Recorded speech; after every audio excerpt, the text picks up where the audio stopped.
Hello, this is Yaakov Kronenberg from Jerusalem, and tonight we'll be doing another chart in a series of charts on Pisces ascendant and Jupiter in the different signs. Tonight we'll be doing Jupiter in Aries. Interesting combination here. Jupiter in Aries will fall in the second house. So there's going to be a connection between Jupiter, Aries, and the second house. And you have to remember that with the Pisces ascendant, Pisces also rules the midheaven. Jupiter also rules the midheaven and the ascendant. So wherever Jupiter falls is going to be very important. And that's the way the person where the person goes to overcome his suffering is that house.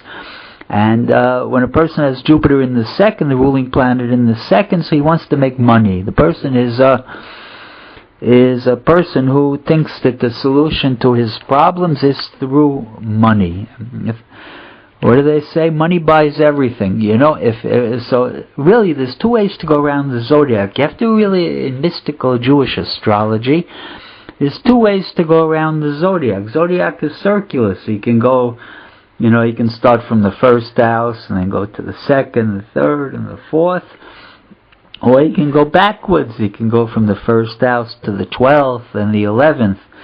So if you're going backwards, the first thing you come to is suffering. And suffering is what leads you to seek the spiritual goals in life. Right? The soul awakening, right? When we awaken, you go after the soul. If you start at the first and go forward, well then you're after the body. And going forward, so the first house you come to is Taurus, and Taurus is the money, and money is the key to this world. With money you can buy everything. Right? Money talks. You say in America, money talks. There's nothing you can do about it. Money is the key to, so to speak, to fulfill your needs in this world. So a person who has the ruling planet in the second house, in the house of Aries, Pisces ascendant, Aries will be the second house. If they have Jupiter in Aries, so it's going to be a money-oriented type of chart. The person, right, and with Jupiter in Aries is very powerful. Aries is very headstrong. Aries is very initiative. Aries goes for what it wants. It doesn't like opposition to it, and it's sort of like, it's a powerhouse there. And so if you have Jupiter in Aries in the second house, the problem is that Aries is ruled by Mars, and Mars doesn't think about the future. So if you got Jupiter in Aries in the second, you're going to make a lot of money, but you're going to spend it probably faster than you make it. The Mars doesn't know how to hold on to things, right? And you see, in mystical astrology, the ruler of the second is Taurus, and Mars is in detriment in Taurus. Mars doesn't work well in the second house because it doesn't know how to hold on to things, right? It doesn't know how to conserve. It says, well, I'll buy today and I'll make more money tomorrow. What's the big deal? But it's easier to spend today than it is to make money tomorrow. So the Mars in the second house is not the greatest. So the dispositor of Jupiter is Mars. It means they'll make money, but there's also going to be a lot of spending involved.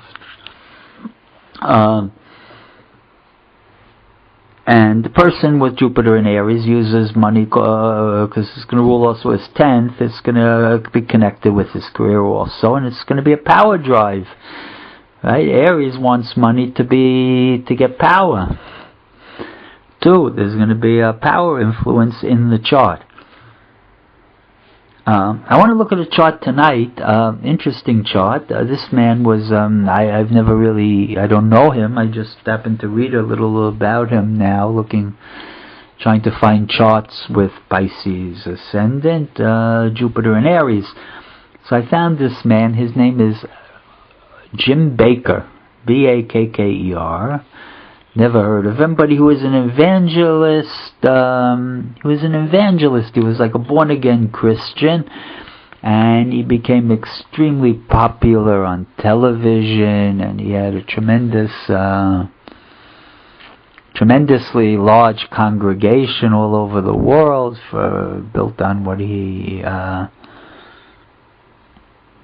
did on television. He became extremely wealthy, extremely wealthy, and then he had a prolific life. Him and his wife, they spent more than they could take in.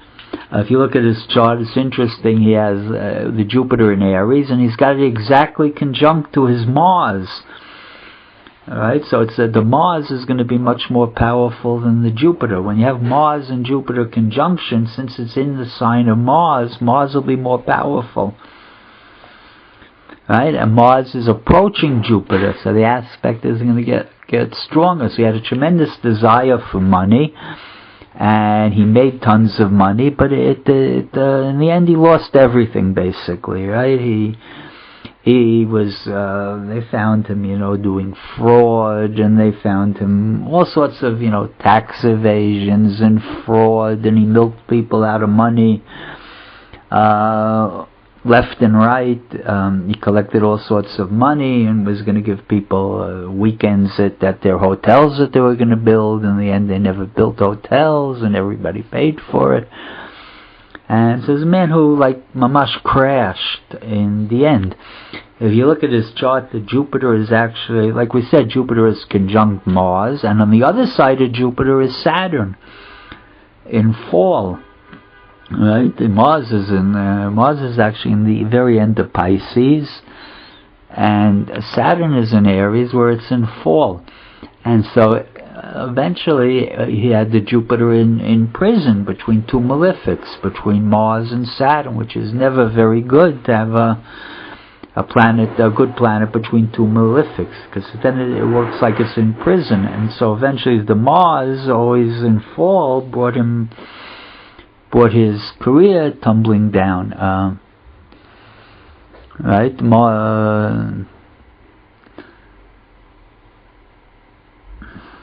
and eventually ended up him in prison even. Right, Mars, Saturn rules his 12th house.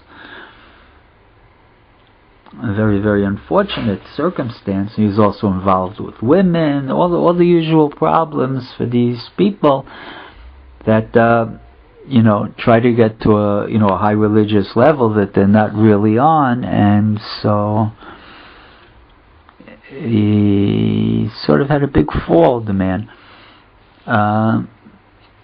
So anyway, he was worth millions and millions of dollars, and he had radio shows all over America, and he was and then he was brought down big time. And so if you look at his chart, you see that Jupiter suffers between the Mars and Saturn ruling the 12th.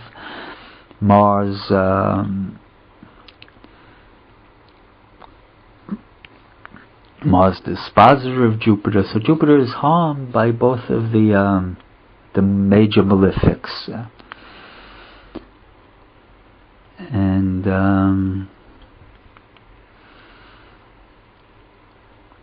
And he also had also the ruler of the 10th planet in the 10th is Mercury in Sagittarius, which of course gave him the great speaking ability. He knew how to fire up a crowd to speak, right? And a fire sign, Mercury, connected with his career, television, talking, right? But again, the Mercury also is in detriment in Sagittarius. The exaggeration of the Mercury, is there. The tall tales is there with the Mercury in Sagittarius sometimes. And the Mercury, of course, is exactly it's exactly trying to his Saturn, but even so, even though it's a trine, Saturn aspects are never the greatest, and they're both one's in fall and one's in detriment, so it doesn't add that it helps to bring down his downfall. And so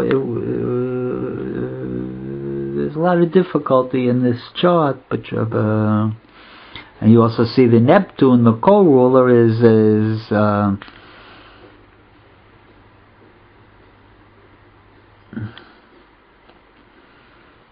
Neptune, the co-ruler, is in the 7th, and so again the idea of swindling is there with the Neptune aspect, and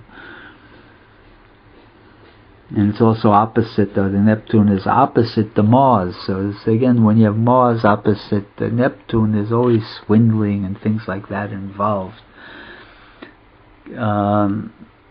Mars-Neptune oppositions are very, very difficult, and his was even made worse by having the Mercury in the 10th squared to both of them. So it's connected with a tremendous financial downfall. That Mars opposite Uranus, the Mars opposite Neptune squared Mercury, that's what brought down his downfall. And I thank everybody for listening.